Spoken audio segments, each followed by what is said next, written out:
বিশ্ব এখন অনেক কিছু দেখা বাকি আছে, হতাশ হবেন না। বিশ্বে এখন অনেক কিছু ঘটা বাকি আছে।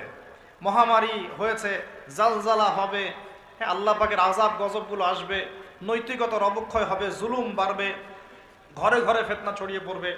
এর মধ্যেও আসহাবুল কাহাফের মতো কিছু মানুষ ঈমানও ধরে রাখবে ইনশাআল্লাহ। আল্লাহ পাক যাদেরকে দিয়ে কাজ নিবেন, আল্লাহ পাক তাদেরকে তৈরি করবেন। নতুন প্রজন্ম আল্লাহ পাক নিয়ে আসবেন। কোরআনকে কেউ মিটিয়ে ফেলতে পারবে না, সুন্নতকে কেউ মিটিয়ে ফেলতে পারবে না। এটা পৃথিবীতে থাকবেই ইনশাআল্লাহ তাআলা।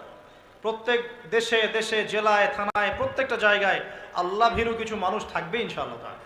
আল্লাহ পাক তাদের অন্তরের মধ্যে গায়েবী একটা মিল বন্ধন দিয়ে দিবে ইনশাআল্লাহ তাআলা। এভাবে চলতে থাকবে সময়।